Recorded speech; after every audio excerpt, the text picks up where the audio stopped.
tribute to the memory of a person who had worked relentlessly towards and achieved much in realizing the goals of education, Professor N.K. Jain. With each passing year, we hope to continue making a conscious effort to carry forward the ideals and values that he lived by. We strongly believe that as an institution, we can draw inspiration and guidance from the rich legacy that he has left behind. We are both delighted and honored to have Professor Anupama Rao in our midst, and who so very graciously acceded to our request to deliver the 7th Professor N.K. Jain Memorial Lecture today. Thank you, ma'am, and welcome. I also welcome late Professor Jain's family, particularly Sir's wife, Mrs. Mithilesh Jain. Thank you, ma'am. Welcome to you as well. All his friends and colleagues, and I acknowledge actually the presence of many of his students in the audience as well. May I now invite Mr. Amit Gupta, Honorable Chancellor, for his welcome address. So good morning, everyone, and I hope everybody's having a good day. I think, is everyone joining us from India, or somebody is also joining from abroad? Both, sir, both, India and abroad. Okay, lots of so academicians, sir's colleagues from abroad. Okay, so good evening for those who are in New York or wherever it is. So good morning, and this is my first time having this privilege and this opportunity to be the host after my father's demise, and I'm honored to do this. It gives me great pleasure to welcome all of you to the 7th Professor N.K. Jain Memorial Lecture, which is being organized by our university, the IIS University, which is now 30 years strong, and we consider this as our honor to be able to continue hosting this lecture over the years. As we gather here today, we remember and celebrate the life of Professor Jain, an exceptional teacher, scholar, and a human being whose presence and passion continues to inspire us. Professor Jain was not just an academician, he was a mentor who nurtured minds, a guide who led by example, and a pillar of integrity whose influence still shapes the university's academic and cultural fabric. Those who had the privilege of working with him recall his brilliance. I didn't meet him, I didn't know him personally, but I've only heard of him. They recall his brilliance, his command over language, his gentle wit, and above all, his ability to make learning a joyful pursuit. His classrooms were spaces of curiosity and dialogue where knowledge was not taught but experienced. It's a privilege to have with us Professor Anupama Rao from Columbia University, New York, who will deliver today's lecture on caste as a form of inequality, perspectives from the long 20th century. We are deeply grateful to her joining us and sharing her insights on such a relevant and thought-provoking theme. Incidentally, we had a play last night that I saw, which was organized by our university, which also spoke about caste, and it was a Vijay Tendulkar's adaptation of a play written by Vijay Tendulkar. I forget the title, but it said something about Sadhu ki bhi caste hoti hai, something like this. So this is interesting because it's happening the next day also. They're talking about caste. Yeah. The annual memorial lecture is not only the tribute to Professor Jain's life and work, but it's also a reaffirmation of what we stand for as an academic community, in the spirit of inquiry that shapes a more thoughtful and equitable world. Thank you all once again for joining us this morning. Welcome, and I look forward to an inspiring session ahead. Thank you. Yes, sir. Thank you very much. Thanks a lot. I'd now like to invite Professor Ila Joshi, Dean, Faculty of Arts and Social Sciences, to formally introduce the eminent speaker for the day, Professor Anupama Rao, before inviting her to deliver the memorial lecture on caste as a form of inequality. Professor Ila Joshi. Thank you, Rimika. Namaskar and good morning to everyone present. It's my honor to introduce our esteemed speaker today, Dr. Anupama Rao. Dr. Anupama Rao is Professor History and Middle Eastern, South Asian and African Studies at the University of Columbia in New York, USA. She has research and teaching interests in gender and sexuality studies, caste and race, historical anthropology, social theory, Comparative Urbanism, and Colonial Genealogies of Human Rights and Humanitarianism. She is also Director, Institute of Comparative Literature and Society, and convener of the Ambedkar Initiative. She has served as Senior Editor, Comparative Studies in South Asia, Africa, and the Middle East from 2012 to 2021. Professor Rao received her BA with honors from the University of Chicago and PhD from the Interdepartmental Program in Anthropology and History at the University of Michigan, USA. Her work has been supported by grants from the ACLS, the American Institute for Indian Studies, the Mellon Foundation, the National Endowment for the Humanities, and the SSRC. She was a fellow in residence at the National Humanities Center from 2008 to 2009. She was also fellow of the Center for Advanced Study in the Behavioral Sciences at Stanford during 2010 and 11. And she was also fellow at Rework at Humboldt University Berlin in 2014 and 15. Professor Rao was principal investigator for the Global Humanities Institute CHCI grant supported project entitled Global Racism, Cold War Humanism, and Just Futures from 2022 to 2024. She also co directed the project entitled Geographies of Injustice, hosted by Columbia Center for the Studies of Social Difference. In addition, she was the co-convener of the project on Asian Specialities supported by the Mellon Foundation and the International Institute of Asian Studies from 2014 to 2015. Professor Rao has also held leadership roles, including President of the Society for the Advancement of the History of South Asia under the American Historical Association in 2010. She was also member of South Asia Council of the Association for Asian Studies from 2010 to 2012. She has written widely on the themes of colonialism and humanitarianism and on non-Western histories of gender and sexuality. Her book, The Caste Question, a University of California Press publication that came out in 2009, theorized caste subalternity with specific focus on the role of anti-caste thought in producing alternative genealogies on political subject formation. She is currently completing Ambedkar in America, Reading Castes in India, and working on a set of essays on the political thought of B.R. Ambedkar. She has also co-edited the Cambridge Companion to Ambedkar with Shelja Paik, which was published in 2023. Her other publications include The Many Worlds of R.B. More, Memoir of a Dalit Communist, co-authored with Vandana Sonalkar and published by Left Word in 2019. She has also published an edited volume entitled Gender, Caste, and the Imagination of Equality, published by Women Unlimited in 2017. We welcome you, ma'am, and I now invite Professor Anupama Rao to deliver the 7th Professor N.K.Jain Memorial Lecture on Caste as a Form of Inequality, Perspectives from the Long 20th Century. Thank you. Thank you. I'm very deeply honored to be invited to deliver this lecture.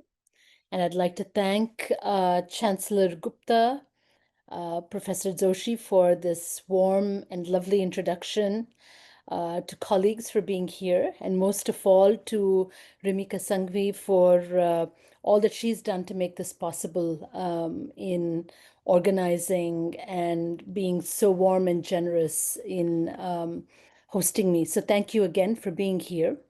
And so without further ado, I will jump into my talk.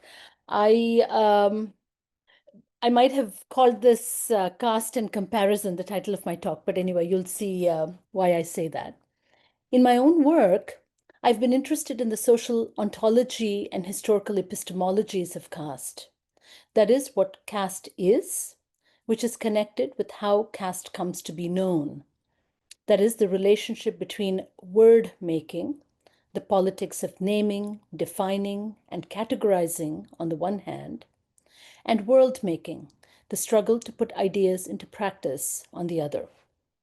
Through what practices of activism and intellection did the complex forms of inequality that we call caste come to be seen as fundamental to the imagination of freedom and equality in India? What is more, how is it that those who have historically borne the brunt of untouchability, the most invidious example of the continued violence of caste, how did they become central to this story? Through what histories and practices of self-fashioning, engaged, autonomous, worldly, insurgent, have they altered mainstream narratives? So first, there's the question about caste as a category, as a social analytic. And then there is the question of the worth or the value of focusing on the limit case, on the outcast, she who is within and without, apart, but who functions as a proxy for the caste whole, the Dalit subject. It's well known that caste has been equated with the Indian social to core. It's been attributed to deep-rooted religious conceptions and shared beliefs, such as of purity and pollution, to the persistence of endogamy, and rules regarding contact and cleanliness. It's also recognized now that the reification of caste was in fact a result of colonial-era knowledge production, whereby theory arrives first and shapes actual social practice. I am not suggesting that caste is a colonial invention. This is not to say that caste is singular and unchanging. On the contrary, its historical transformations are extensive. These range from the emergence of regionally distinct castes associated with militarized pre-colonial regimes to caste's analytic utility for colonial governance and strategies of indirect rule, as well as caste's role in structuring labor relations and the appropriation of surplus. The political scientist Christophe Jaffrilot has made an important argument about the democratization of society through caste after political independence. By this, he means the impact of both the reservations regime and of universal franchise in mobilizing Dalit Bahujan communities to demand rights, resources, and social respect. So caste here, more broadly, I think, refers to the mechanism by which communication between castes, forms of touching, we might say, must be established either by consent or more often by forms of imitation and violence.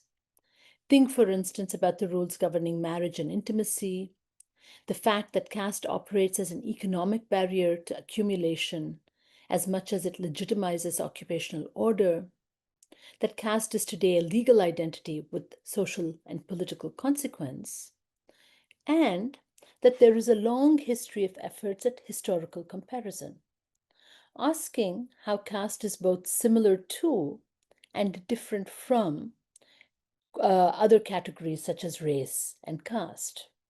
So in fact, the talk today about the long 20th century will take us out of the subcontinent and focus on what I call the relationship between Indian caste and American caste, i.e.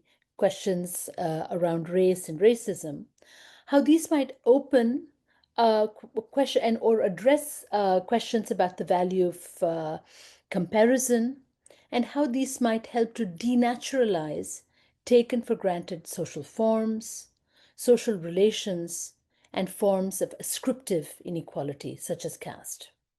So today I'd like to think with you about both the potential and the limits of historical comparison, drawing from the Ambedkar in America book that I'm completing. So what is comparison good for? The publication of Isabel Wilkerson's book Caste, The Origin of Our Discontents, and the movie that was made in its wake, comparing India, the United States, and Nazi Germany as societies of caste is hardly unique. Comparative and historical studies of caste societies, that is, societies characterized by heritable hierarchy, durable forms of inequality, is as long-standing as it is contentious. So Wilkerson's book, I mean to suggest, is just the latest of a very long line of such works of historical comparison. Now, her book, Caste, came on the heels of the murder of George Floyd in the United States and the globalization of the Black Lives Matter movement, and it catalyzed conversations about global racism and indeed about global caste. And it provided a chance as well to revisit shared histories of political utopianism, such as links between the Black Panthers and the Dalit Panthers, the 2001 World Conference Against Racism, and a variety of other conjunctures when there have been links between caste and race. Here, I think it's worth thinking about the different levels of scales of scales of analysis where comparison has proven useful. In politics and activism, where solidarity and allyship has animated internationalisms of various stripes. For modern democracies, which seek to redress civic disability and historical discrimination through law and policy. And social scientific discourse in the academy, where race and caste have very often been used by scholars as conjoint, associated, or analogous forms of heritable hierarchy and embodied inequality, though each with their own very different histories. I'd like to begin by offering a few instances over the past 150 years or so where race and caste have been compared, just to give you a sense of the ways in which comparison and the conversations about what is shared, what is distinct, actually has a very long lineage. So let me offer a few moments where this comparison becomes really active. The first is by missionaries whose interest in slave abolition in the Atlantic was complemented by their critique of Brahmanism as a form of spiritual slavery, as well as by anti-caste radicals, for instance, Jyotirao Phule, who used the concept metaphor of slavery to fight against caste regulations, and by African American thinkers and white abolitionists who thought about caste as a status exclusion that exceeded the merely economic forms of exploitation and expropriation that one typically thought about when they thought about Atlantic world slavery or slavery in the United States. Links between slave abolition and the many studies of Hindu slavery in the 1830s and the 1840s, produced by missionaries, enabled an even earlier set of connections. Across the 19th century, expressions such as racial caste, the spirit of caste, the chords of caste, the complexion of caste, and social caste were in wide circulation in the US. We find one of the first mentions of the term caste in an 1833 article by William Lloyd Garrison in William Lloyd Garrison's Liberator, reprinted from the Christian Advocate. Well before 1869, when Charles Sumner, the senator, delivered his famous lecture titled The Question of Caste. This was delivered a year prior to the passage of the 15th Amendment to the US Constitution, which extended the vote to Black men. The African American thinker and activist James McCune Smith used the term caste in Frederick Douglass's papers, and the introduction to Douglass's second autobiography, My Bondage and Freedom, which appears to have influenced Douglass's own use of the term after 1855. We also have many other instances of people who use the term caste to think about the ways in which caste was a status hierarchy that exceeded, merely economic forms of exclusion and separation.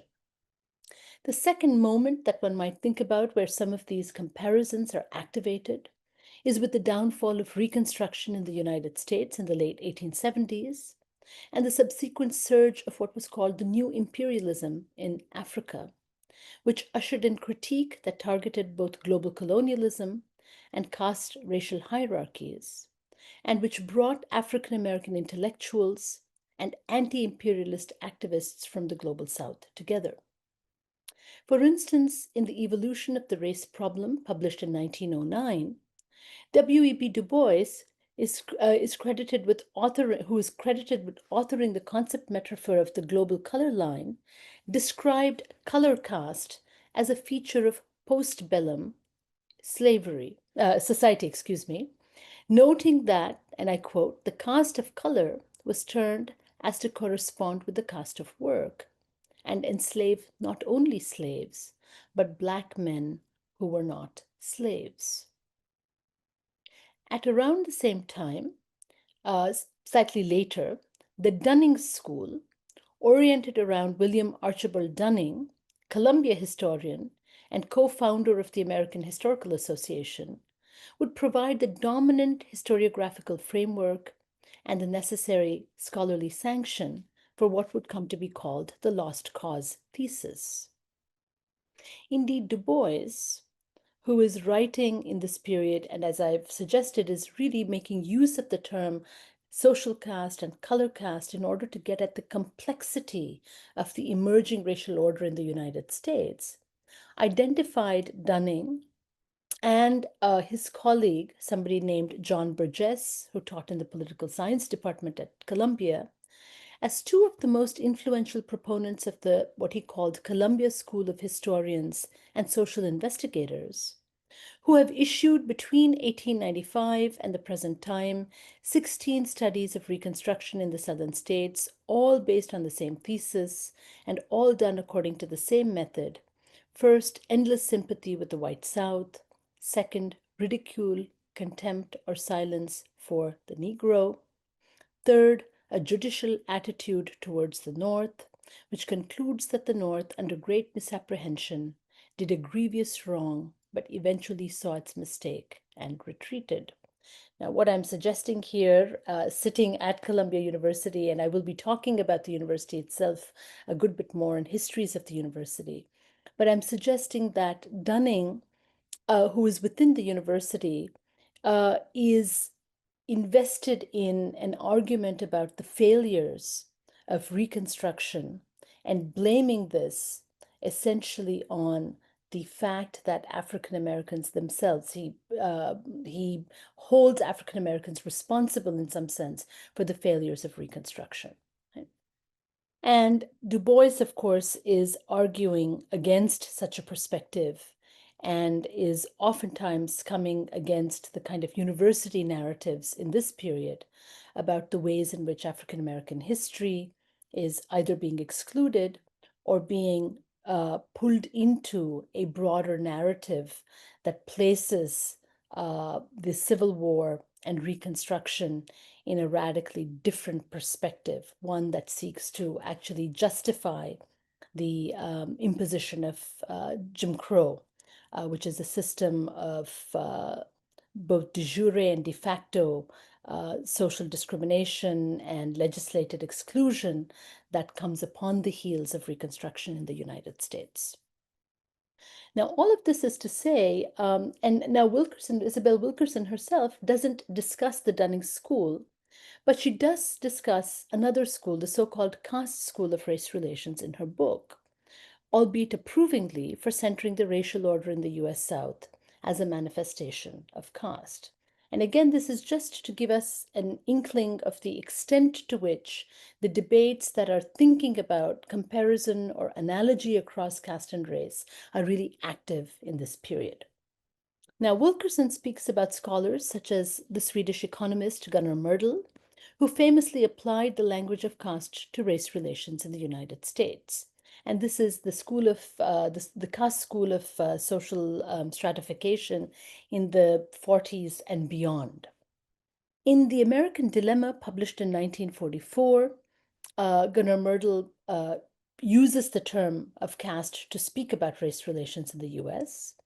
And there's also Lloyd Warner and his students, especially Allison Davis, the first African American sociologist with a tenured appointment at the University of Chicago and the lead author of the text Deep South, a social anthropological study of caste and class, published in 1941, both of whom use the term caste, even though they knew little about the caste system in India and seemed to care even less about that. For them, the term served to de emphasize the biology that was associated with race and came to be a way to stress that racial inequality in the US resulted not from phenotypical difference, but from a deep and rigid system differentiated from those based on social class by its levels of endogamy, separation, and status immobility.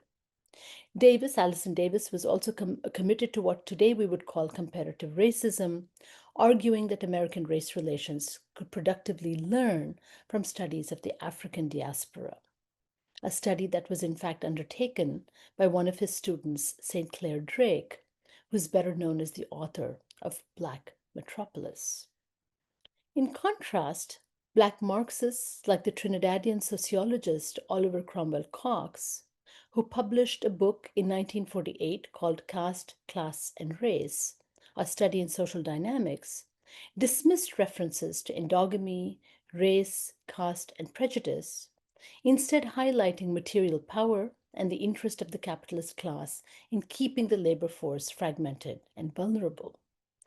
This came along also with ill-informed notions of caste in India as what Cox called a status in an assimilated, peaceful, self-satisfied society. Many years later, the Berkeley anthropologist Gerald Berriman, who studied the inequities of caste, wrote of being influenced by the debate between Allison Davis's teacher, Lloyd Warner, and Oliver Cromwell Cox about their respective understandings of race-caste comparison. And in the 1960s, the French sociologist Louis Dumont, who many of you would know, argued that caste as hierarchy must be distinguished from inequality associated with race. And he devoted a very long appendix of his also very long and now infamous text, Homo Hierarchicus, which set the scene for much anthropological writing and thinking about caste once his text came out in the late 70s. Where Dumont argues with this caste school of race relations, but actually makes an argument that supports distinguishing race from caste. All to say that the immediate and shortly thereafter, the post-World War II period too, was marked by a spate of comparative studies that identified caste-like groups in so-called traditional societies of Asia, Africa, and the Middle East, all societies characterized by histories of enslavement or by rigid orders of stratification tied to lineage, religion, and notions of ritual purity and pollution. For instance, the British trained anthropologist's book called Caste, A Comparative Study by Arthur Hocart in 1950 takes up this kind of an effort to think about what we might call comparative caste societies. We might also think about the work or the debates at the UN and by cultural producers, as I've suggested earlier, and political insurgents such as the Dalit Panthers in the 1970s, who drew association with the Dalit Panthers here in the US, at the World Conference Against Racism in 2001, where race and caste were viewed as descent-based hierarchies, and most recently in the call for Dalit Lives Matter, which draws upon the global movement for Black Lives Matter. This history of comparison and connection is something to keep in mind, each occurring during moments of social and political crisis for imperial and nation states, or through ongoing struggles on the ground. What I'm suggesting here is that comparing racial exclusion with caste enabled the creation of global public opinion, which challenged social mores and legislated exclusion. The question, I suppose, that we wanted to ask whenever we think about questions of comparison is whether the effort to politicize race might essentialize caste or vice versa. Can we ignore the fact that one system predated the formation of states, that is, caste and the systems of caste, and that the other, racial inequity, was imposed by state power, or that one, caste, predated capitalism, even as it's reconstituted through modern social relations of modern relations of market exchange, or that race itself emerged in and through the rise of capitalism itself. So here, questions about the value and the limits of comparison are also historical questions.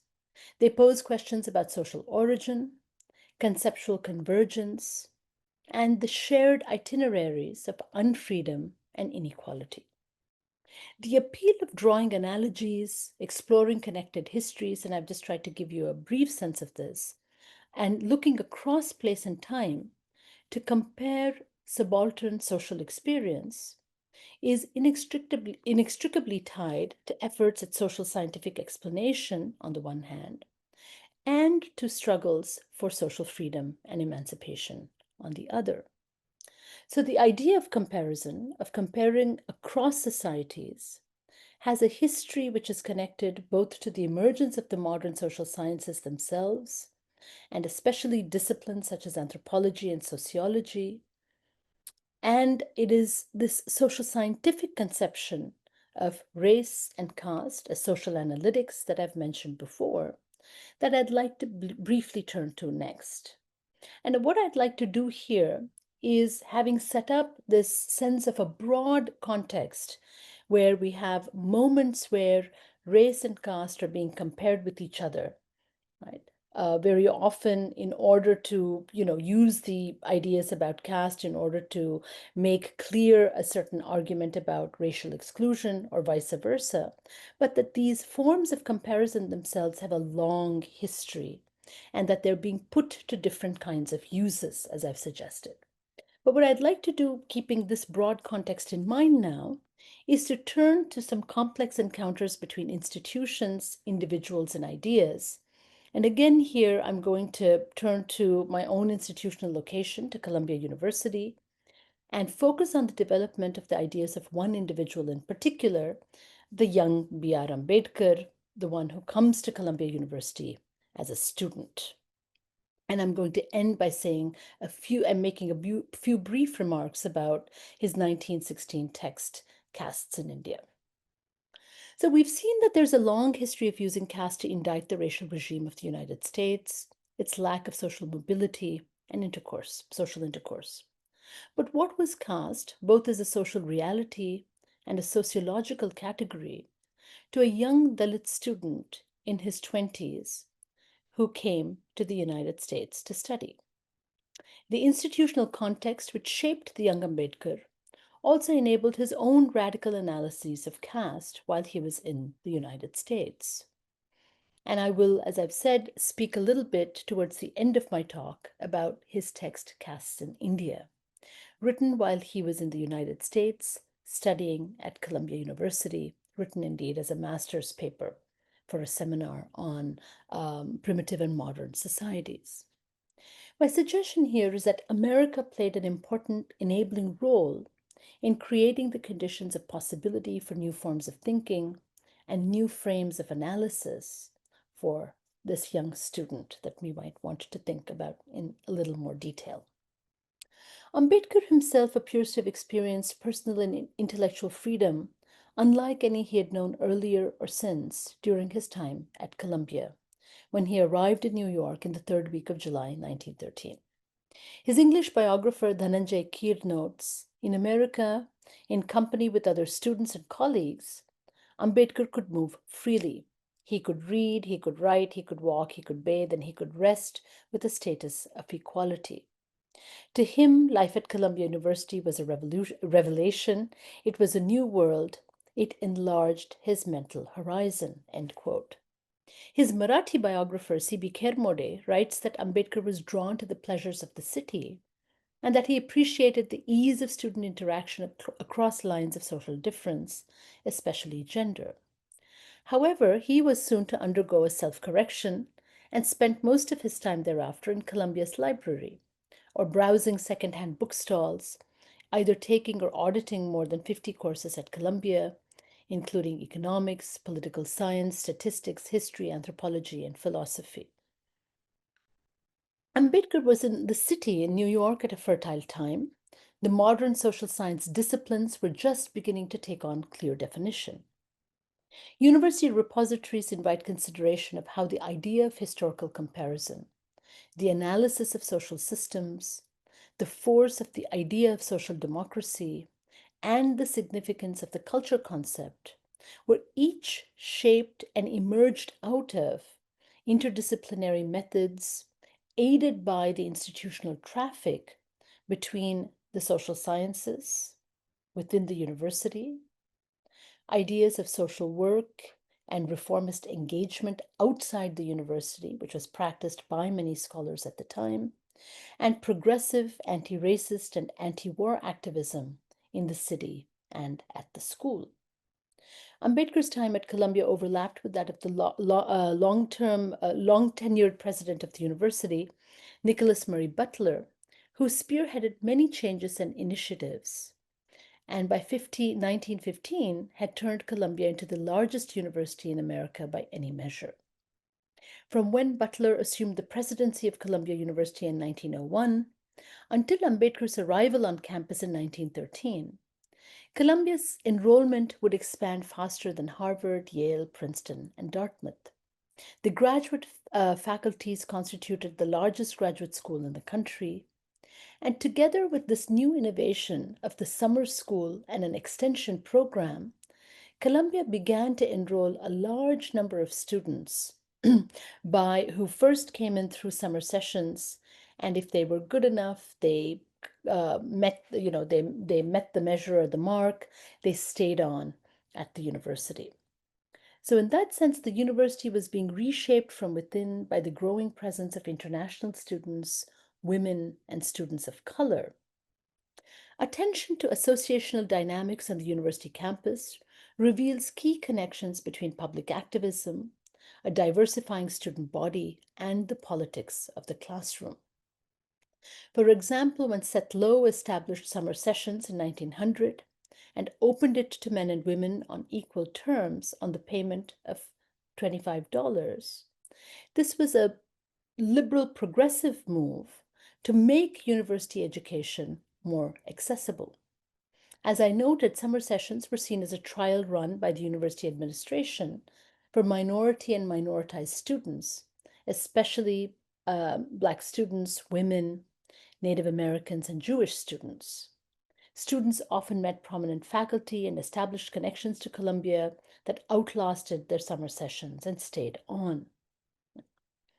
And it is through this that Ambedkar comes into the university in 1913 and stays on, as we know, until 1916.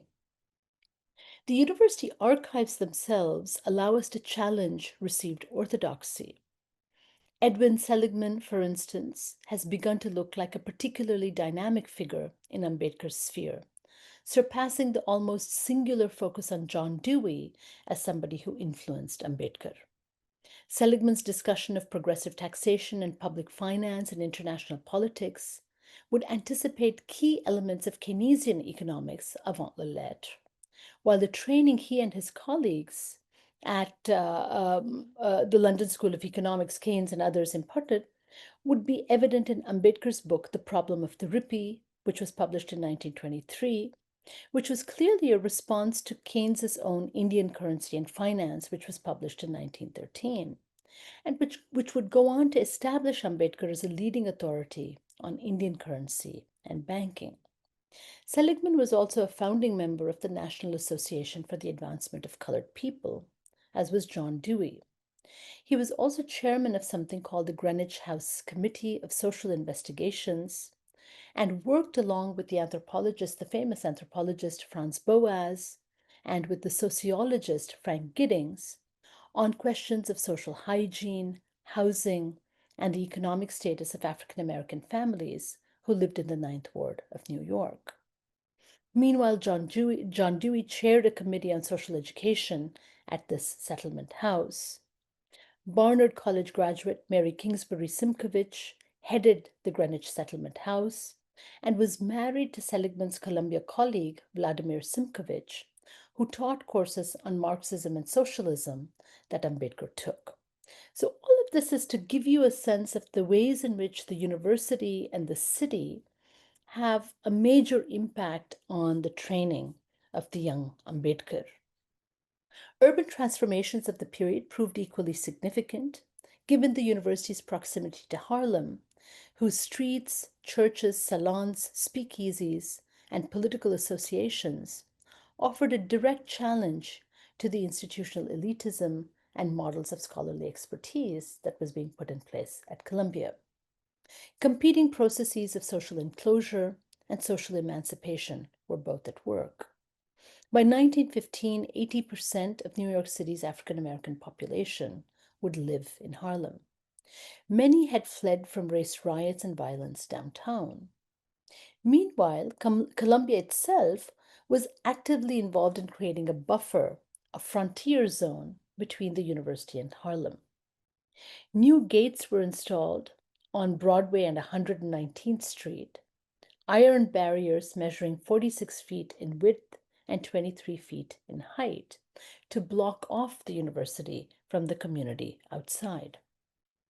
By 1917, student volunteers were aiding the police in quelling riots, mobs, and otherwise defending life and property in emergencies.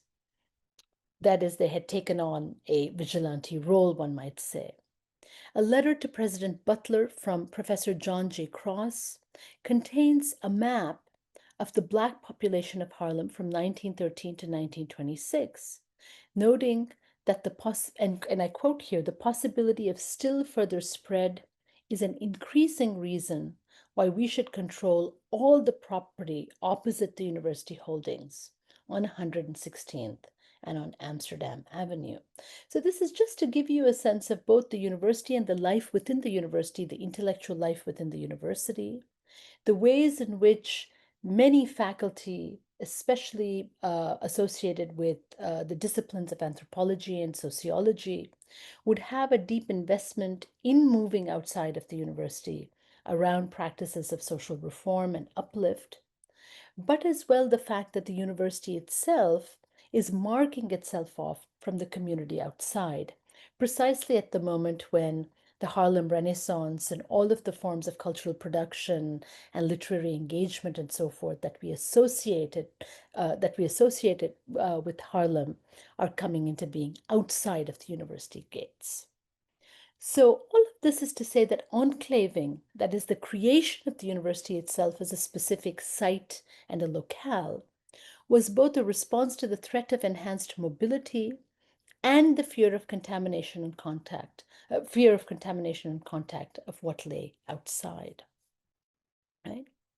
And so the space of the city, the architecture of the classroom, and the university archives themselves each opens up the door to understanding Ambedkar here, not just as a globally significant thinker that he comes to be, but as someone whose words and worlds were shaped by his own time, whether by the formation of the social sciences or his own engagements with the paradoxes of racial democracy in the United States.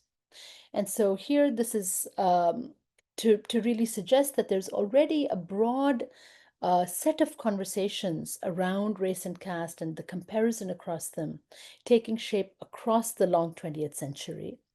So caste itself as a complex form of inequality is sometimes seen as absolutely particular, something that cannot be compared to other forms of inequality.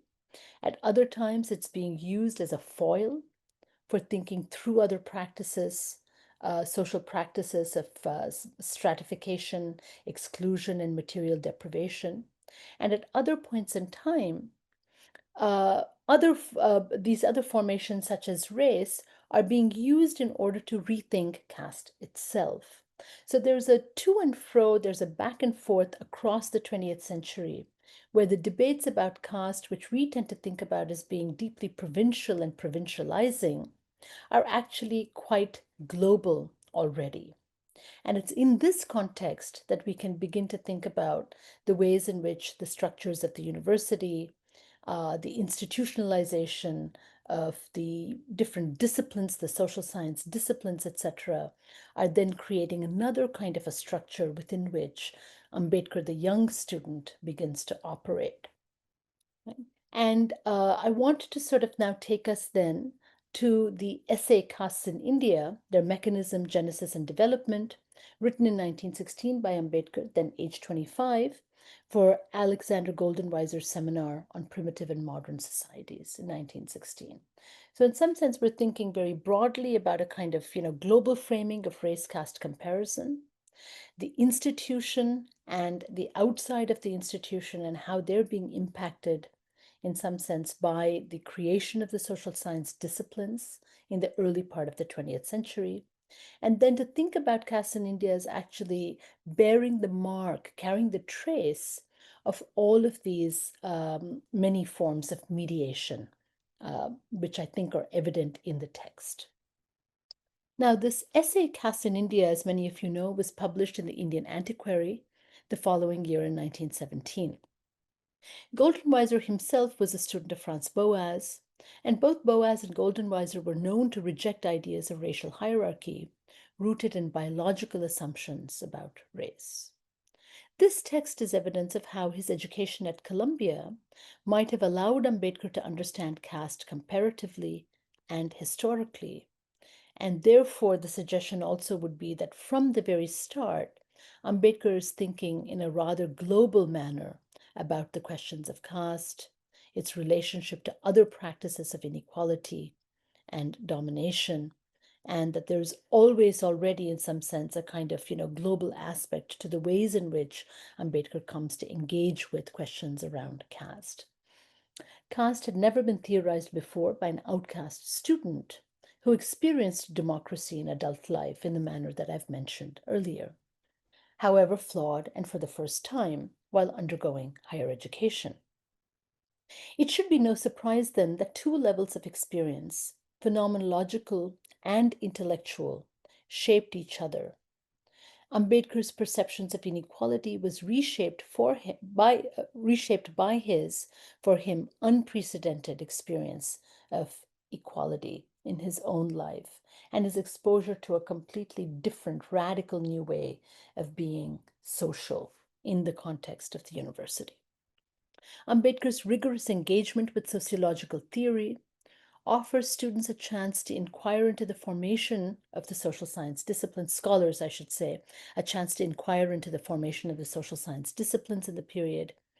And it allows us to sharpen our skills of close reading, annotation, and interpretation. What does it mean to read a text? The text simultaneously asks about subject formation, about what role identity and experience play in the structure of the text, and then asks us to think about the kind of, I think, rather innovative ways in which Ambedkar begins to talk about caste already in this first essay. Thus, awareness of the American context deepens the performative irony of the outcast student, detailing the logic of organization of a fundamentally irrational, unstable social order, predicated, as Ambedkar would argue in many parts of the Caste in India essay, predicated on the denial of social intercourse between human beings. In Caste in India, Ambedkar describes himself at the start of the essay as quite alive to the complex intricacies of a hoary institution like caste, and compares the oral presentation of his essay, his performance, to the glib tongue of the guide, taking his visitors on a tour of an exhibition of human institutions. Though he never approaches the system of caste from a personal or anecdotal standpoint, Ambedkar nevertheless claims expertise as a student of caste. And I want to briefly mention two important issues in caste before I wrap up. Right? And so first is the question of the relationship between sex and the social, that is the relationship between sexual regulation and the social reproduction of caste. And second, in this essay, there's a very interesting engagement with caste's difference from race. Together and separately, they speak to caste as a social form and as a condensation of social power that is distinctive. Now, Ambedkar takes up the mediating role of kinship and introduces the idea of endogamy as a distinct innovation in the production of caste society. He provides a history of caste as a social form and alerts us to the imposition of caste as what he called an enclosed class. Class here being used in the sociological sense of group membership. So historically, he says, Indian society sees the imposition of endogamy, that is, that castes cannot marry outside of their own castes. Another name for caste, Ambedkar will tell us at various points of this dense essay, right? He will argue that caste is an enclosed class.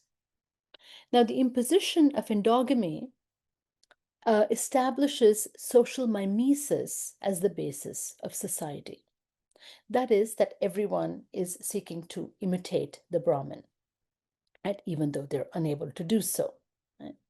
So Ambedkar asks about this charmed circle that the Brahmins built around themselves and argues that this is an order of mimesis. Later, he will make the argument about graded inequality, the idea that one is constantly imitating and is seeking the regard of those higher up in the caste hierarchy, even as they practice forms of repugnance against those beneath them in that hierarchy. Right?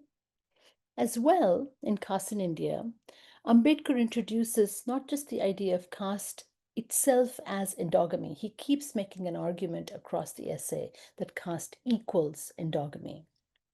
But he also introduces the idea of the surplus woman, transposing the idea of surplus from ideas about economic value to ideas about the status of women as disposable persons within the order of caste Hinduism.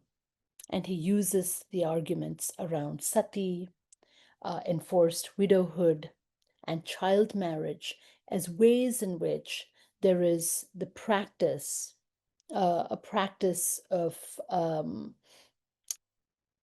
both sexual domination and indeed a manner in which we impose social death on the surplus woman, she who is outside of the bounds of marriage, so that she is no longer a sexual threat to other women of marriageable age in the caste order.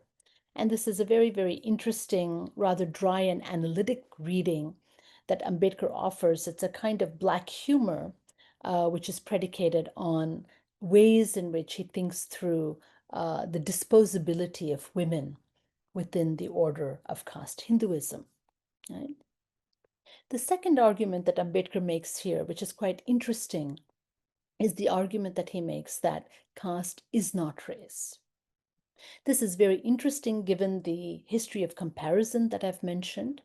It's also very interesting because in 1946, I think many of us know that famous exchange, the first exchange that we are aware of certainly, where Ambedkar writes to Du Bois and asks him to share a petition that the National Negro Congress has made to the United Nations about American racism. And Ambedkar wants a copy of that petition because he would like to do something similar on the part of the untouchables of India. And he says that the connection between the situation of African Americans in the United States and Dalits in India, that connection both exists, and he calls it natural and necessary that they have a connection between them. So it's very interesting that in this early essay, Ambedkar actually argues very stringently that caste cannot be compared with race, that caste is what he calls the internal fissioning of a social whole, that there is something within the logic of caste which is asocial or antisocial, which is constantly creating these smaller communities of caste, right, which do not have social contact across each other, and that caste is in that sense an unnatural, asocial formation, right? Whereas race is predicated on a completely different manner of creating differences. That is, that races, when they come together, need to figure out how they can work together, how they can distinguish each other while actually also working together, and so forth, but that the problem of caste and the problem of race are different. Race is a problem of external difference coming together and seeking to find a via media of how they would work with each other, while caste is an internal process of endless fissioning. And he will make the argument many times, starting with caste in India, but of course in many of his later texts, that caste is not a form of sociality, right? That it is a form of negative sociality. So in Caste in India, Ambedkar begins to explain or struggles to explain a structure governed by this peculiar force of separation, of a fissioning, of a division of the social whole. 20 years later, in The Annihilation of Caste, he will prioritize the relationship between untouchability and Hindu religion, which is the point of contradiction that can bring caste to crisis. There, he will focus on the untouchable as apart, and he will argue that Hindu society as such does not exist. It is only a collection of castes. He'll go on to suggest that the division between the touchable and the untouchable and the principle of untouchability itself effects a separation of society from itself. And he will begin to articulate a revolutionary project that seeks to destroy the edifice. Ambedkar locates the beginning of caste sociality in repetitive Brahminical violence. The customs that secure caste endogamy are predicated, as I said earlier, on the disposal of surplus women and the social dominance of the Brahmin caste, while the practice of imitation secures for Brahmanism its psychosocial power, one that is predicated, Ambedkar argues, on the repulsion or the repugnance of each caste for the other. He writes, while making themselves into a caste, the Brahmins, by virtue of this, created a non-Brahmin caste. Or to express it in my own way, while closing themselves in, they closed others out. End of quote. At one point in this text, Ambedkar mourns the frailty of those who merely followed along. This completes the story of those who are weak enough to close their doors, he tells us. In later work, Ambedkar's focus will be on those who did not follow along, those whose ideas would challenge the ideology of caste itself. But here, in this opening first text, Castes in India, the young student sitting at Columbia writing a paper for a master's seminar begins to outline the logic of social reproduction, one that he keeps returning to in numerous ways across his entire of his textual production. In fact, much later, in many, many years later, Ambedkar argues, or notes, I should say, that his first text, Caste in India, was one that he still holds on to. The analysis there that he provides is something that he still holds on to, and that he had wanted to elaborate on it and had not had the chance. So I'm going to close here, I think, and just suggest that what I'm offering, or what I've tried to offer very briefly, are strategies for how we might enter a text by thinking through its globally ramified contexts, the broader contexts of debate and conversation, and indeed the ways in which comparison itself is being mobilized as a kind of analytical practice.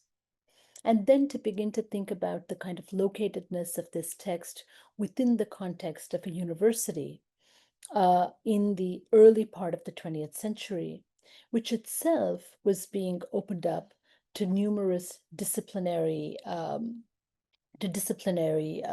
moves, one might say, and uh, a, a, a whole set of relationships between the university and its outside that very much influences the ways in which we may want to begin to think about this text. And I'll stop here. Thank you.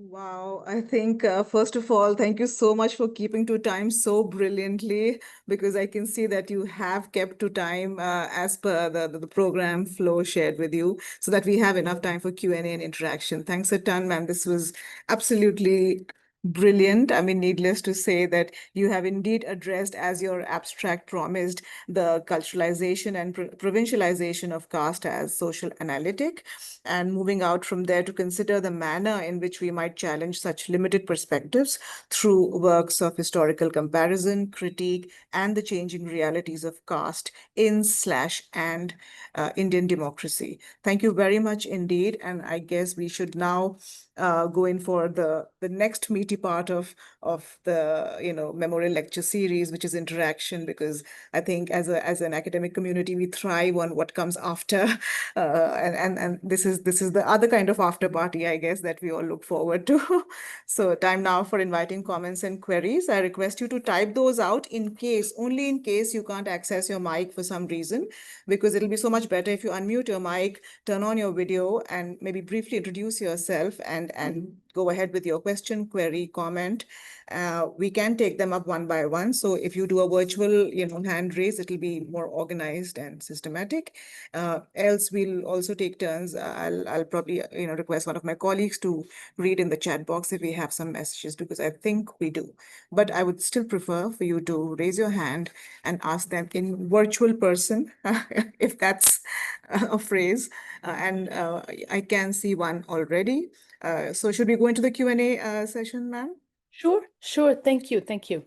Yeah. Perfect. So I can see Chandrika's. So please go ahead, Chandrika. I'm sure you will introduce yourself first and then go right in. Hello, Professor Rao. I'm Chandrika, and I teach here at the Department of English.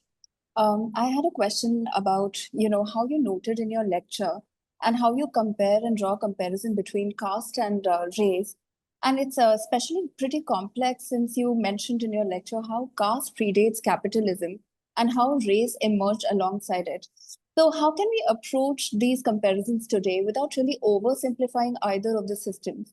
And do you think these insights really help address the ongoing caste-based discriminations in India, maybe at the workplace or in the educational institutions where these social hierarchies still unfortunately persist? That's my question. Thank you. And the lecture was brilliant. Yeah, no, thank you. Thank you so much for that. No, and I think you're, I mean, the point about, caste, the interesting thing about caste is that caste is both archaic and modern, right?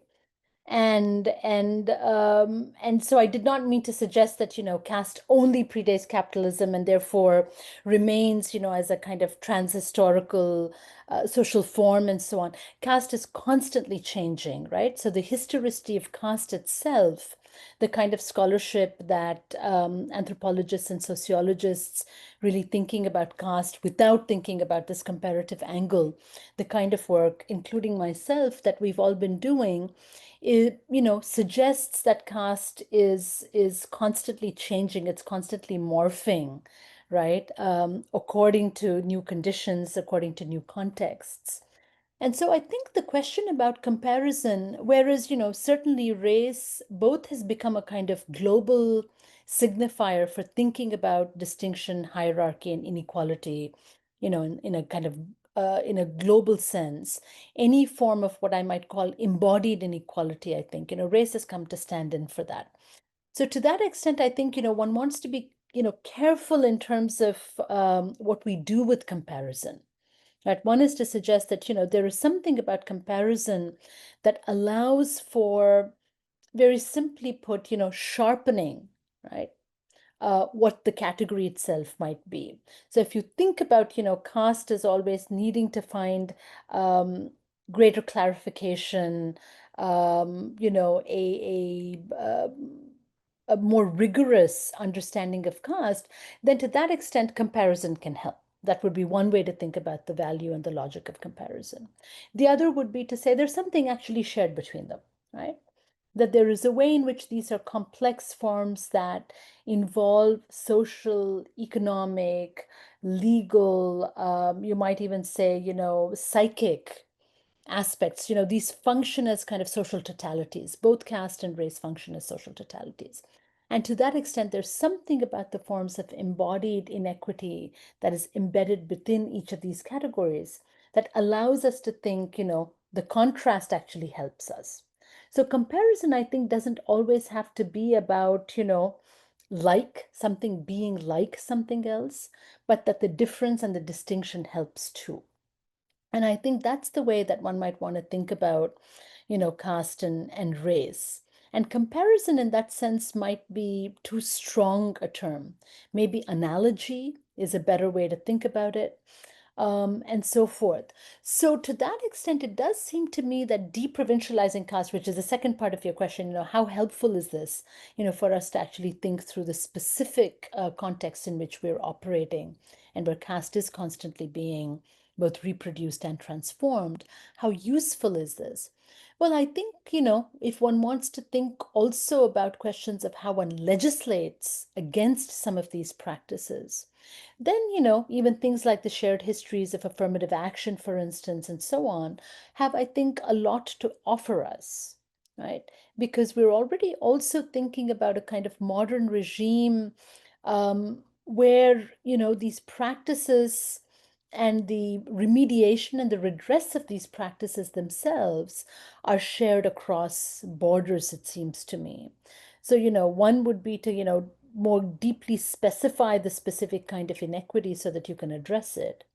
The other is to say, look, there are a series of repertoires, there are a set of practices and policies that, thinking outside of this deeply, deeply provincialized box might actually allow us to kind of, think in a more creative and perhaps a more just way about ways of redressing some of these practices too.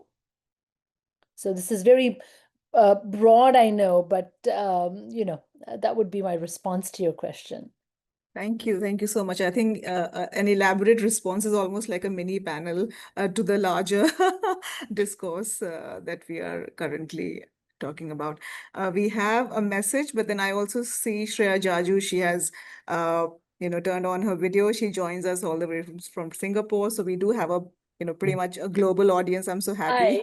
So Shreya, you have a lovely message that you typed out, but I'd rather have you engage with ma'am, as near virtual personal as you can. So please go Absolutely. ahead. Thank you so much. And Prof. Rao, what an amazing lecture. It was fantastic. I would now take the opportunity to ask you two questions, a message that I've already typed, Sure. but like Sure. more from like a historical angle.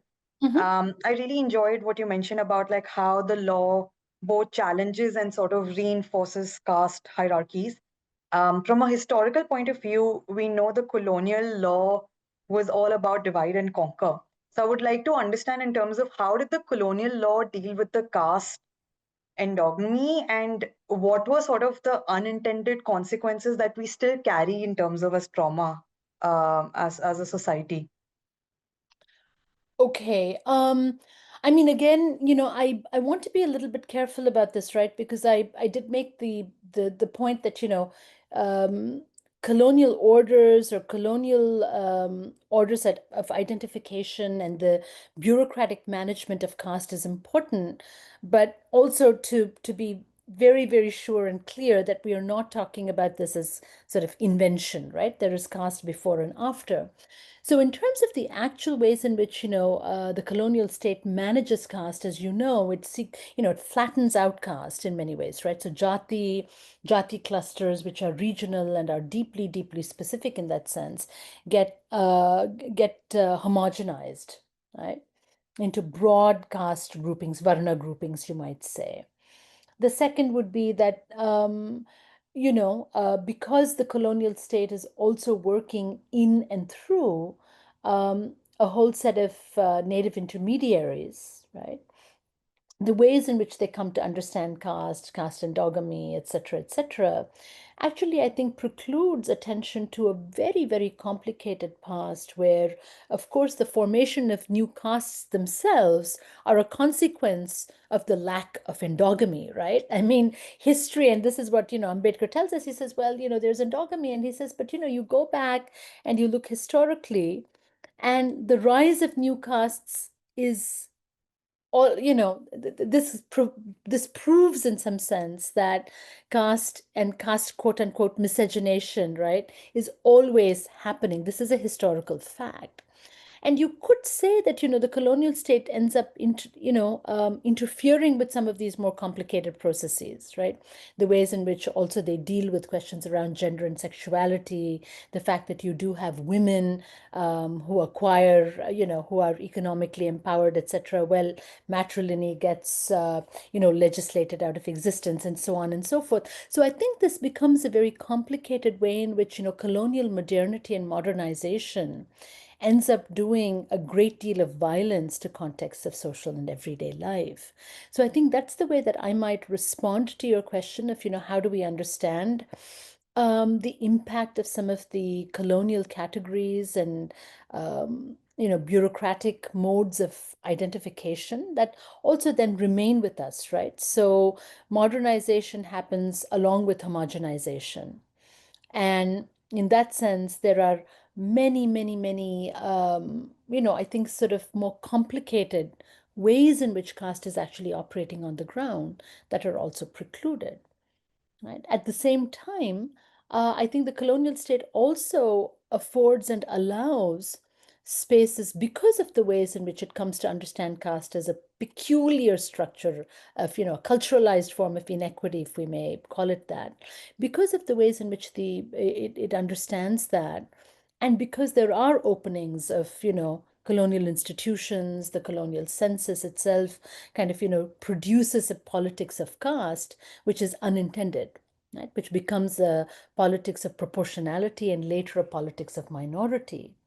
Many of those tools and categories are also consequences of the colonial state and the state form, right? So I think it's that kind of vice versa of the kind of violence that's done to everyday life and social practice on the one hand, but also the new kinds of openings that colonial modernity provides. Ambedkar's own life being an example of that, it seems to me, along with that of many others. Thank you. This was very helpful. And now, like a more recent time of question that I have, like in current urban India, a lot of metropolitan cities, the endogamy often operates under the guide of like shared culture or compatibility. Yes. How does one sort of understand the hidden caste logic in our modern discourse that we're living in?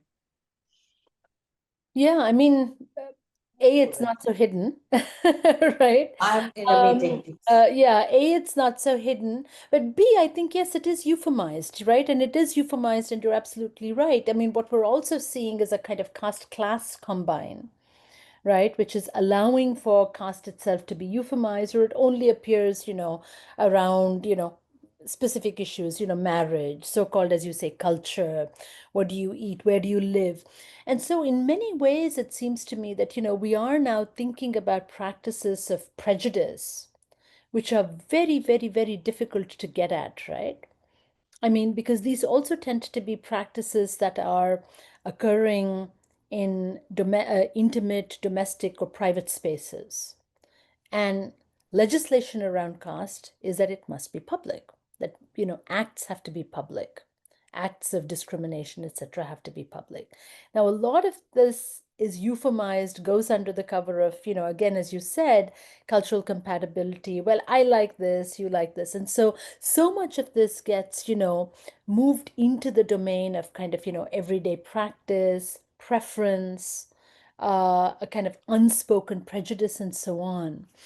And I think, part of, and what one is seeing, it seems to me, is a whole set of strategies. One sees that in social media. Certainly, I think one sees this with a lot of kind of youth politics, if I can put it that way, younger people who I think, are alert to many of these practices, right? And the ways in which they're operating. The question of those responses, it seems to me, and how rigorous or vigorous or meaningful those responses are, is very, very, very much up in question. And I do not think we need to think about the forms of, corporate Hinduization and majoritarianism under which caste is being profoundly transformed. There's a really absolute transformation of caste, so much so that it's being euphemized on the one hand. On the other hand, caste and class are coming together and operating in even more insidious and pernicious ways. And so it seems to me that, we do also need perhaps, new frames of analysis as well in order to address some of these things. A lot of this is happening, speaking about, literature and the literary and cultural production. A lot of this happens through the ways in which one reads those texts of cultural and social life, right? And the work of imagination, I think, which is very, very important. A lot of the ways in which we get attuned to some of those practices actually are through works of literature and, creative and aesthetic artwork, where one begins to learn, it seems to me, ways of reading for these things, for these practices. Thank you very much. Right. Very, very helpful to understand. Right. Thank you. Thank you, Shreya, for your extended, elaborate questions, because I think a response is as good as the question as well. So thank you for listening in so intently and engaging with Professor Rao. And the point about literary studies and literature, I think this is exactly that moment where I feel so validated in inviting a professor of history to a to a memorial lecture in the memory of a person who was a man of literature. And that's how I think the crossroads and that kind of, the ways in which we interface disciplines and departments to get away from that decadence which sometimes sets in the name of school of this and department of that, without realizing that, there has to be, the watertight compartmentalization has to sort of, be done away with. And why don't we, Absolutely. why don't we go to geography to make sense, of Well, and literary I mean, studies? the rise and the birth of Dalit writing, Dalit Yeah. literature, and Yes. you can date that all the way, back to the 19th century. I don't think one has to begin with the Hmm. 1970s and so on by any means, but it Right. is through the literary that those practices of the lived experience of caste is Exactly. made Absolutely available, right. right? Absolutely. And Absolutely if right. one really does think about literary reading Mhm. as a way of, um, engaging with the question of alterity, right? Or that literature actually produces this moment of ethics, as it were, Hmm. right? The moment of the ethical decision, as it were. Then Yes. this is absolutely critical, because I do not think we have any sense of those life worlds, especially when you're thinking about subaltern communities. You're not thinking about having access to, state archives and so on, always speaking as a historian. This is Hmm. absolutely crucial work, as is, working interdisciplinarily through ethnographic means and so on and so forth. Yes, yes. Absolutely right. Thank you, ma'am. Before I go to Dr. Narendra Kumar, who has been raising his hand, I think even virtually, keeping your hand raised may take some kind of effort. So Narendra, just hang in there, because I do have to read a comment which has been posted by my professor, my teacher. Professor Mininanda says that this was a very well structured lecture and epical context and its responses. So I think it was very brilliantly sort of delivered. So you don't just need to answer queries and questions. You also need to, take some compliments and wear them seriously or lightly. Now I quickly go to, there's one more very extended, actually, these are two extended questions. May I request you, Dr. Neeraj, to maybe unmute, turn on your video and ask these in person, because it'll require a lot of reading out, and I don't know if, unless you're unable to. I mean, I think it's I mean, I'm looking at it and it seems to All be a right, sure. little bit of an Mhm. extension, maybe also of the discussion we were having with Yes, which is apparently so, yes. right, that is that, caste, Mm, you know, mm. caste practices, caste formations, caste as a social formation, can we really think about the annihilation of caste? I think this is really the question here. Can we imagine the annihilation of caste, or are we really thinking about the transformation of caste into ever newer social forms? And look, the project of imagining the annihilation of caste is about a horizon of political possibility, it seems to me, right? So one is constantly working in and through that possible horizon in terms of the ways in which we think of ourselves as, historical beings, political subjects, and so on and so forth. But in the meantime, it I think it is absolutely right to say that what we are seeing is a transformation of caste into ever newer, social formation, that caste continues to morph, right? It keeps up in some sense. It's constantly, updating itself. There's caste 1.0 and 2.0 and so on and so forth. And I think there's also something else that we should be thinking about, that, caste, and very often one tends to, and I might have done that as well in both my responses and in the way that I structured my talk, that, thinking about the limit case, thinking about high and low, thinking about, Dalit and Brahmin as the ways in which we discuss caste is itself slightly problematic, right? That muddle in the middle is where there has been massive, massive transformation. The new antagonisms and agonisms, including around caste violence and so on and so forth, are happening in the way in which these caste relations are being reprised, both around questions of caste and its relationship to capital, caste and its relationship to labor and livelihood, but as well, what is happening to the kind of reorganization or the reorientation of the relationship between these middle castes, if you will, everything from OBCs on up, their relationship also now to what we could call a corporate and a consumerist Hinduism. And this is I mean, Ambedkar tells us this, without an understanding and a debate or a discourse around the relationship between caste and Hinduism, you really cannot think about the annihilation of caste. So if we're in the particular political moment that we're in now, I think, yes, it bears some rethinking also about, the complex framework of caste, right? Including taking into account this very, very important set of shifts that are happening, as I said, in these middling castes, as it were, sort of, so that we're not, only looking at the edges, but thinking about what's happening all the way across in order to understand some of these complexities in response, I think, to Neeraj's question as well. Dr. Narendra, it's your turn. You have waited long enough. Please go right into your question. Thanks, Professor Rao, for your elaborate and engaging discourse on caste.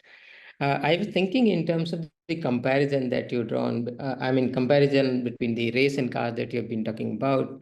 When we think of race, for example, there is a lot of involvement of gendered imagery in the formation of race, right? For example, Ashish Nandi talks about it, or Stuart Hall talks about it when you see feminization of non-European races. So do we see a similar thing happening in terms of caste as well? Some kind of imagery that goes into the formation of caste. Second thing is the idea of miscegenation, for example, which is built around the questions of sexuality, which I don't see happening in the case of caste, for example, because the whole idea of caste is not like a clear-cut distinction between, or a kind of physiological distinction between, for example, based on phenotypical features or biological basis of race, because caste, in a way, there are multiple castes, for example, and the gradations are different. So, and the second thing is that when you think about the race, we can clearly see that it was coming out of a capitalist enterprise. For example, as Eric Williams says, that slavery was responsible for the conception of caste in some way. So it was feeding the economic enterprise. What kind of motives could be there in the conception of caste, for example, as a historian, if you could think of? Because was it simply like Brahmins were creating an in caste and that's why they were outcasting other people, or some broader purpose was functioning behind that? Sure, Your sure. thoughts on No, that? that's Yeah. yeah. And I think it's, it's also a question of reading, and I am reading Ambedkar reading in some sense, in terms of the talk. I'm not suggesting that Ambedkar gives us the historian in me would say that, what Ambedkar is offering us is a sociology of caste, right? And he's actually not able to tell you what the origin of caste is. And in a very, very, and it's and he writes about this in other places, especially in the later writings when he sets off to write the history of the Shudras and the history of the untouchables and so on. He says the historical record is patchy. And there is, the idea of a kind of origin or a genealogy that I could actually go back and refer to, it doesn't exist. And part of this is the great condescension, you know, um, of not just the records, but the fact that, the untouchable holds the entire structure together. She is the one who's within and without, right? She's the threshold in some sense. So without me, caste doesn't exist, Ambedkar says, right? And yet in the historical record, and he's not doing this here, he's a young, he's a young 24, 25-year-old here. And if you actually read that essay, which I think is a brilliant essay, it's also a kind of a hodgepodge of, the many, many influences on him at the time. And that's what's really interesting to read. But he's certainly not offering you a history of the origin of caste or even untouchability here, right? So if you ask me this, it seems to me as a historian, I am a modern historian, but having had, knowing a decent bit about, what my medievalist colleagues and even the ancient India historians are doing, I think one of the texts that I found very, very interesting, a recent one, is Manu Devadevan's book on, I think it's called what is the prehistory of Hinduism and so on. But he really thinks a lot about the relationship between caste and capital. And a lot of people have done that, right? Because caste's relationship to territory and to kingship, something that Dumont actually also wrote about, amongst others. But that because caste is actually a relationship to kingship and to territory and so on, there is a logic of how we can historicize castes in different regions. So in that sense, I mean, X marks the spot. I think, I could, you can think about, what's happening with the Peshwai and what happens thereafter and so on. And, in Western India and in Southern India, one of the reasons that I think you see such strong anti-caste movements in the West. And so, so in that sense, just to your point, yes, one can actually, produce histories of caste and its relationship to land, its control over labor, and so on. And many people have talked about it. Dharma Kumar, for instance, writing about South India, calls it, a form of agregistic servitude, right? That it is a form of slavery. So in that sense, the kinds of comparisons, as it were, I think, need to be seen around kind of social formations rather than just, caste and race as terms, right? Just as, is caste race? Well, no, what is the racial structure? Um, and we do tend to think about race as being bound up with the rise of capitalist social relations, in fact, as being integral to it. You talked about Eric Williams, and that is absolutely the argument that he makes. But if you think about someone like Cedric Robinson, and the argument there that, about racial capitalism, he actually makes the argument that, racial distinction or racializing distinctions predated anything that we would call, societies predicated on capitalist exchange. He says that, in that sense, race functions as a form of human distinction, human difference. You can see this, in Kant as well, when he talks about quote unquote race, or any of the early folks, or the Iberians, the Portuguese, and so on, the term casta, well, it comes from ideas of breeding, of lineage, right? That is in terms of animal breeding and so forth. So, how you want to think about race as, is race a form of distinction? Does race come with a form of, inequality embedded in those forms and practices of distinction? How do we really want to think about it? And we could think about, casteism also as a form of racism, no?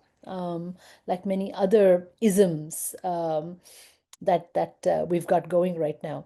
Thank you very much. Perfect. Thank you. Like I said, and I warned the audience that, a good question is another talk. So sorry, Professor Rao. No, not at all. This is great. These are great questions, and I know, and difficult like I ones said, to, absolutely. respond to with certitude. Yes, and if there are so many questions, then you have certainly done a lot of things right. And trust me, there are so many complimentary messages. I'll just quickly take the names of those people because the messages are so elaborate.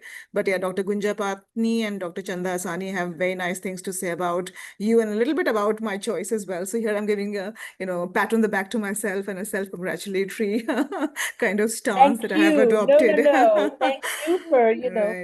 No, it's really for wonderful. all that you did to put this Not together. at all, not at all. I just had to send a link and that's it. You work the magic.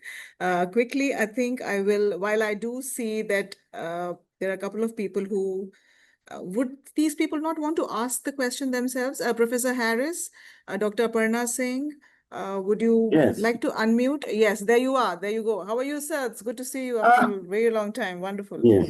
Yes, Thank sir. you. This is a very long time, since Yeah, 2012. Hope to do it correct. again. It's a great, Absolutely wonderful right. lecture. Thank you so very much for the lecture. And a lot of philosophers that I know, really like Amikas. I mean, Amikas, especially Annihilation of Caste. And so it's a very important work. So I'm really glad to hear talk about him. But my question is just sort of want you to talk about some things. Sometimes we think that ending racism would mean the ending of the idea of race. Mhm. We can, reasonably imagine. But it would seem like ending caste would, in some ways, mean ending different statuses. But that doesn't seem very likely. What do you think is necessary to end caste? What do you think? I'm the call might think. I'm just asking what what what would Mhm. be necessary to end it. Thank you Um, again for your lecture, and thank you again for your book on the geographies of injustice. Thank you. And Yeah, I stay yeah. on reading until I get back to Jaipur. No, this is, I mean, it's a tough question. I think, again, as I said, you say, well, what does Ambedkar think, or anybody who's actually in the, is not just thinking about this theoretically, but is thinking about this as a practical problem of, how do we address a millennial structure of historical discrimination, exclusion, and a kind of structure of violence and violation, right?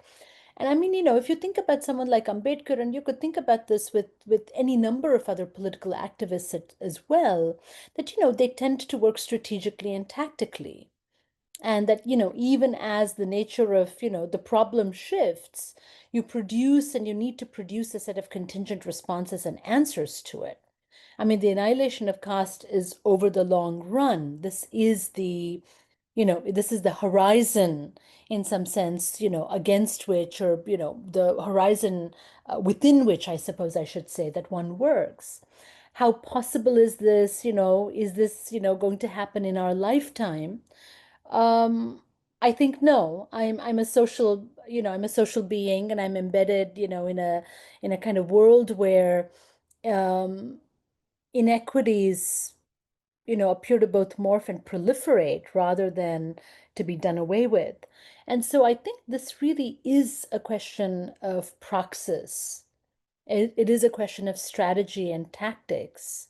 And what do you think is the most important, domain for engagement now? Is it the economy, right?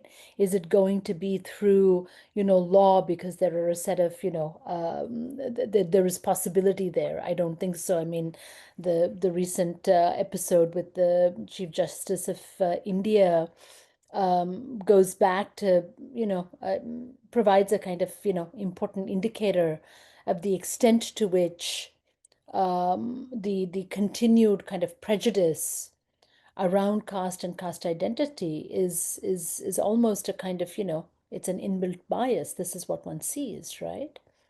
Um, so I would have a hard time responding to that, other than to say that I think one needs to be in the field of praxis and battle and really thinking about this strategically and tactically, which is the way that Ambedkar thinks about it. He does everything from, you know, demanding a separate electorate to, fighting for labor and fighting on the basis of caste as a form of, labor itself and a labor formation, and so on and so forth, and then thinking through the question and the possibilities of law as something that can at least produce or effect some form of a transformation of one's moral disposition as much as it does work as a regulatory apparatus.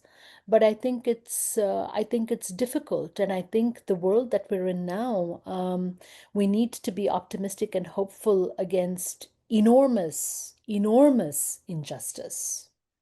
So I find myself sitting also in the US like you at this moment in time. I find myself very hard pressed to not be, uh, you know, optimism of the will, pessimism of the intellect, to go back to that Gramscian statement. I think that's where I am. I have there's a very good question, if I may respond to this, by Sangeeta Handa. Absolutely. I would have read out hers after maybe taking Shefali Martin's question, Oh, but that's sure, all right, sure, ma'am. please. No, Yeah, no, no, yeah, yeah. No, please. but please. No, no, but because Professor Handa's query has been there. Is it a query, ma'am? Is it a comment? I thought it was probably. My question is, how do we see the representation of Dalit experience by non-Dalit writers Yes, she's following it as up with a compared question. to Dalit Exactly. writers? Yes. Sangeeta, I wonder if you could say something about that. I think this is this is very, very important, and it kind of follows on maybe on the previous question too. Who is doing the doing, who is doing the thinking about this problem? Absolutely. I Yeah, can't. yeah. Sorry, should I go back to Shefali, Professor Rao? Do you want to take some more from the chat box? Sure, sure. I didn't know whether Yeah. Sangeeta was responding or was asking a question, but I mean, I think she's posing a question, and again, Yes, yes. this is really to say what are the politics and the ethics of knowledge formation, right? I mean, this has been the major critique as well. I mean, I was talking about the university and a moment when, you have this exceptional, student who lands up at Columbia University and is actually able to think about the question of democratic education. Certainly, Columbia was not a democratic institution at that time or anything, but that, the possibility of a kind of democratic or mass education and so forth, that this is a moment where, we actually see somebody thinking about it. But it poses, I think, the question of the ethics and the politics of knowledge formation very, very importantly. And I think this goes back to the kinds of debates that have arisen, especially on Indian university campuses over the last, 2 decades at least. And one could think about, the cracked mirror, which, opened up many of these kinds of debates about the relationship between theory and experience, who theorizes and who functions as kind of the font of experience and so on. And I think this question of the kind of sociology of knowledge is really, really an important one, right? Because unless and until the university or any space, of communal learning, collective learning is transformed from the inside out. And this was the point that I wanted to make also about the university as a kind of social formation, that until one can really begin to think about that, or the relationship between the university and its outside, and where we think knowledge is being produced, and who actually gets to claim that the knowledge that they're producing is conceptual or theoretical rather than just, another case or other empirical evidence.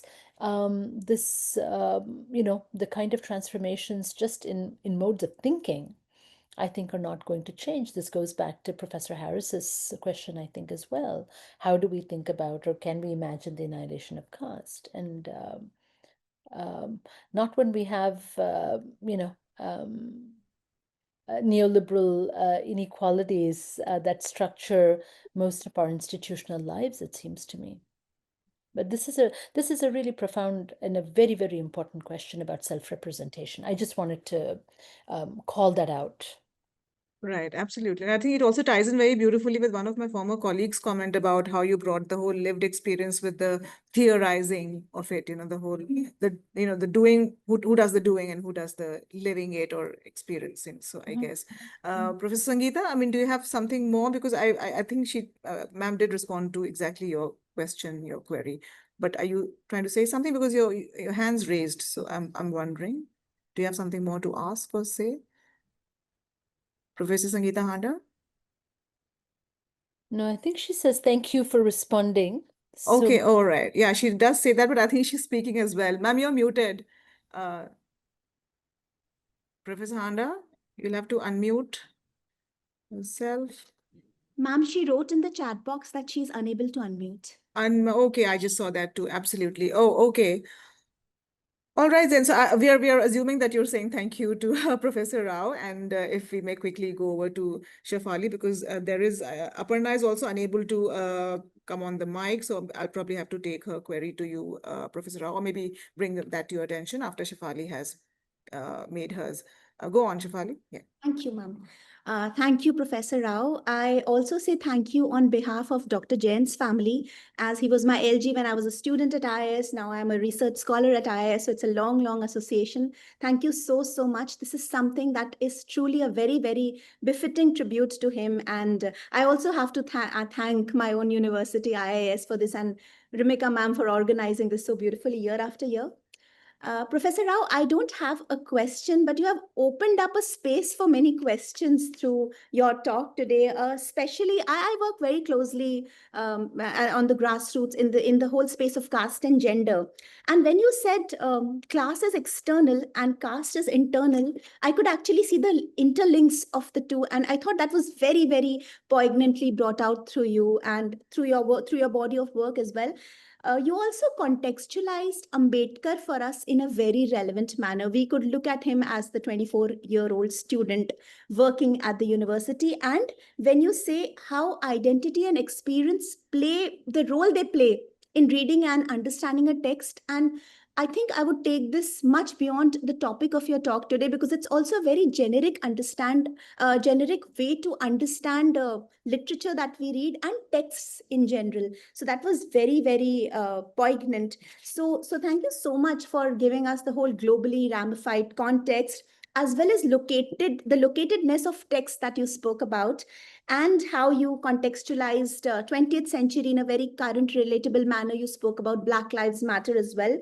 So, and also in some of your responses. So I just want to thank you for this brilliant talk. And this was really, really very, very motivating and inspiring. Thank you, ma'am. Thank you so much. I really appreciate that. Thank you so much. Thank you. Thanks, Shefali.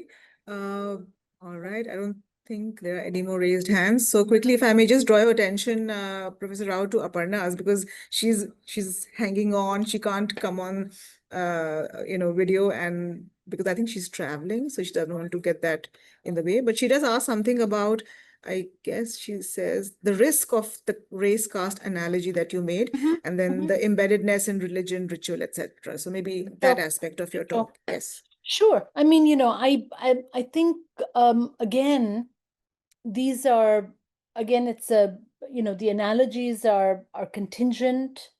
they're being used for a range of, purposes, everything from allyship and building solidarity to actually, thinking about these as kind of social analytics and the kind of work that they've done academically, especially in the history of the social science disciplines. And yes, I mean, the big distinction, of course, is the relationship, that caste has to structures of, that it's a religio-ritual structure in a way that, races seem to be kind of, secular, while caste is, embedded and rooted within a certain kind of religio-ritual structure. Absolutely.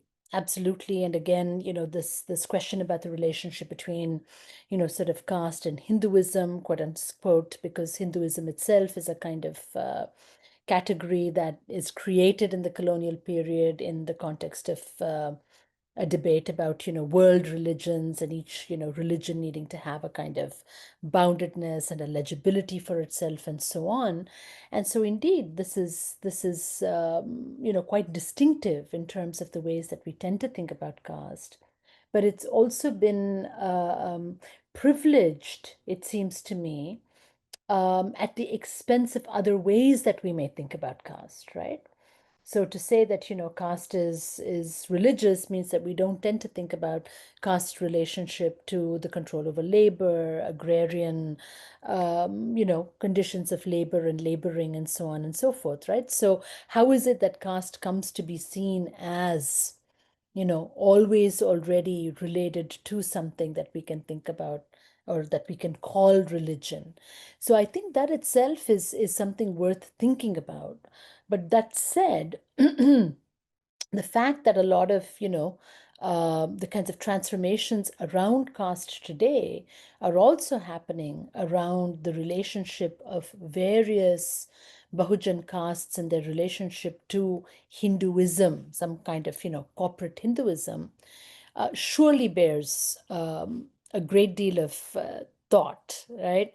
And so I don't say no to that point at all. Right.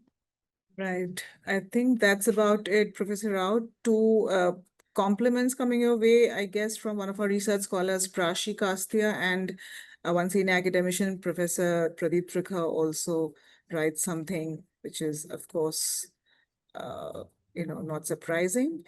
Uh, I think that's about it. And Professor Handa also mentioned, I think, the text that she had in mind with regard to, how literature sort of looks at engaging the two, caste, class, and if not so much race. So Ananthamurthi's Samskara. So I think that's the Yep. text. Yeah.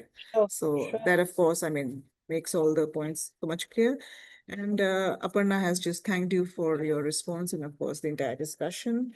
That's about it. Do we have someone else? Pooja, do you have a hand raised or is that a comment? Pooja Pari, did you write something in the chat box? Is it in the chat box or does she have a hand raised? What? I don't think I see anything here. Pooja, do you want to unmute and quickly say thank you? Because this is a long thank you and you also have a sorry somewhere in between. So I don't know. It's a quick question. I'll probably just come in for you. How do you think legislated exclusion impacts specific marginalized groups and what mechanisms, according to you, could be used to challenge such legislated exclusion? I think, yeah, she's sorry because of the technical glitch, but do you want to just maybe this is that one last and final, because we do understand. Audience, please Yeah. remember it's 2 a.m. for Professor Rao. While we are sitting and approaching noon time here in India, we need for her to go back to sleep. It's after all, it's after all Friday, it's Saturday tomorrow, and nevertheless, she needs her at least 7 to 8 hours of sleep. So I think with that, we will close. But yeah, if you could briefly Sure. address. Thank you Yeah, so I mean, much. I think, forms of legislated exclusion, I mean, the law has been a very, very important site for thinking about practices of social justice and redress and so on and so forth. Now, that too is radically transformed. But I mean, one of the things, one of the points that one has made is that, India's affirmative action state is a very robustly imagined affirmative action state and regime, not that it has worked that way in practice and so forth. And you just need to think about the kinds of data that we have on atrocities and so on and so forth. But I think in terms of legislated exclusion, clearly one of the responses would be to use the law against itself, or to use precisely those legal means perhaps to fight against legislated exclusion. There is, of course, always mass action, I suppose. And there are alternatives. I mean, this is really about thinking about political possibilities and modes of response, both sort of working within and I think outside of the state. But certainly I think for caste politics, the law has been a very, very, very major area, especially the reservations regime, so-called, what I would call Indian affirmative action, in its conception is a very distinctive branch of kind of civil rights and affirmative action law. Mark Galanter calls it an Indian export or an Indian innovation that is not found anywhere else. In that sense, it's not borrowed, derivative. It's something that really is elaborated on the ground. But again, many of those existing mechanisms, I think, are no longer available to people as well in the moment that we're in right now. So we really are in a moment where many of the kind of liberal institutions and liberal responses that one might think about as providing some form of justice, some form of social protection, themselves are no longer, it seems to me, very much available to us. But that's my response. Perfect. I think in an absolute, literally a photo finish in terms of having addressed, I think, almost all aspects. And let me tell you, Professor Rao, I was just telling this to my colleague sitting right next to me, that this is probably one of the best lectures in which the response time has probably or just about matched the lecture delivery time. So bravo. I think Thank you. Thank you all. I'm so very, happy. very I'm so much. happy. We anyway get a lot of feedback from our colleagues at the department right here at the university that your memorial lecture talks are actually followed by interaction. I still remember Professor Raki Gupta saying that, my God, the interaction is as informative and, meaty as the lecture. And I said, well, we take our interaction very seriously. It's not just a meet and greet. We stay and ask and, argue and That's leave. always the most, Yeah. that's always the most I think, Absolutely. interesting and Absolutely. important time. It's So thank you wonderful. all. Yeah, thank Thank you so much. Raki ma'am, would you want to come in for just a bit before we let Professor Rao I think that go? was quite interesting, though beyond my Yes. No. subject and topic, being a chemistry Yeah, person. Then it was Ma'am's from chemistry. definitely interesting, and whatever that little I could hear in between my work and that. Of But course. Yeah. very nice. And the best part was again, were those questions which were raised Exactly. by the Yes. Yeah. audience. So And thank you so much. if you I'm take a look at the such a chat long box, ma'am, look at the chat box, it's Yeah. flooded. And thankfully, we are recording it, Professor Rao. I hope you didn't mind it in the first place. I forgot to announce it and share it with you that it's all recorded. So I hope we have your permission for it, because eventually we would like to share it on YouTube and, all our social media handles, because I mean, we should share what we have, right? And if we have you, we will flaunt you. So yes. Thank you. Thanks. So thanks so much. Thank you everyone for joining in. I hope we have everybody's video turned on for a photo. I mean, just to, for posterity, for memory's sake. So yes, please turn on your videos. Thank you for being here with us. I also thank the Honorable Chancellor and of course, our Vice Chancellor, sir, and everybody else. But for the formal vote of thanks, I request my colleague, Dr. Smita Sharma, Head of Department English, to propose it formally. So over to Smita. Namaskar, everyone. As we come to the close of today's lecture, I would like to thank Professor Anupama Rao for delivering such an insightful lecture. I would also like to thank late Professor Jain's family and friends, students and scholars, in whose being here today, even though virtually, we draw the strength and motivation to keep doing our best. I'm grateful to Shri Amit Gupta, our Honorable Chancellor, to Professor T.N. Mathur, Honorable Vice Chancellor, and to Dr. Rakhi Gupta, the Pro Vice Chancellor and Registrar, for their support and encouragement throughout. My thanks also go to my colleagues for ensuring that everything came together seamlessly. Their concerted efforts have led to the smooth conduction of today's program.